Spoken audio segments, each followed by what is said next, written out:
Hello,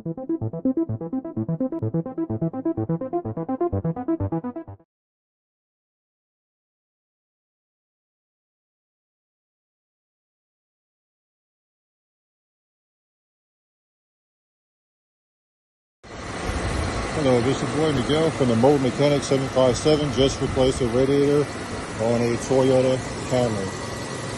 If you don't have any clue of how to bleed the coolant out of the air, the air out of the coolant system, all you have to do is either go on both sides of the tires, the vehicle itself, or jack it up just like I did. Get it higher than the back tires. And what you're doing is the air is actually gonna come out and bleed itself in an easier way. Also, turn your vehicle on after you put at least 1 gallon of antifreeze in it. Turn your car on. Turn the heat on full blast. Let your car warm up. You have a thermostat actually inside of the vehicle itself, and it's going to open up at 185, 195, depends on your thermostat. When that happens, it opens up from the radiator to the engine and circulates. Also, if you're getting heat, that means your thermostat is working properly. You let the vehicle run till it gets to complete temperature of warming up the vehicle. Once you do that, and all you're doing is just paying attention to this gauge right here, and once it gets to its normal operating temperature, all you have to do is go ahead and put the rest of the antifreeze in, because right now all it's doing is sitting right here in the radiator until the thermostat actually opens up. So you just come in to your vehicle, put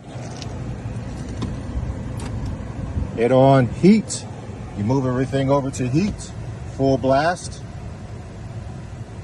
out of the vents, and then you wait for the car to heat up. Once the car heats up and you feel that good warm air, your thermostat is actually opening up and letting coolant get into the engine.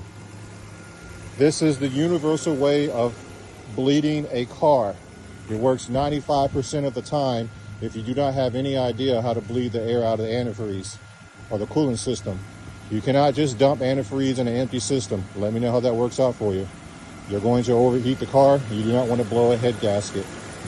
So at this time, I'm letting the car actually heat completely up with it jacked up. And also another good reason to jack the car up, not just to get the coolant out, but you can actually see up under the car if there's any dripping, so you know if you've done the job correctly.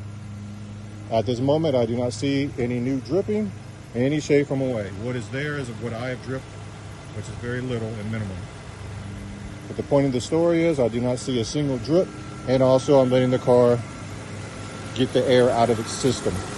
You can also squeeze on the hose to kind of speed this quite along faster. This is just a simplistic way of doing things. Everybody does what they do differently. I am not you, and I'm not them. I just do what I've been doing in the military and over 30 years of doing this, and it works every time. I had no callbacks thus far. Once the vehicle gets to operating temperatures, which is moving up nice and slow, then you go ahead and finish filling it up. I'm starting to feel nice, hot, warm air already, which is telling me the thermostat and the coolant is flowing through the system very good. So now I'm going to finish filling up the system, and then we will go from there. If you like this video, please like, subscribe, and share, and leave positive comments and positive ideas. We all love to learn. Thank you.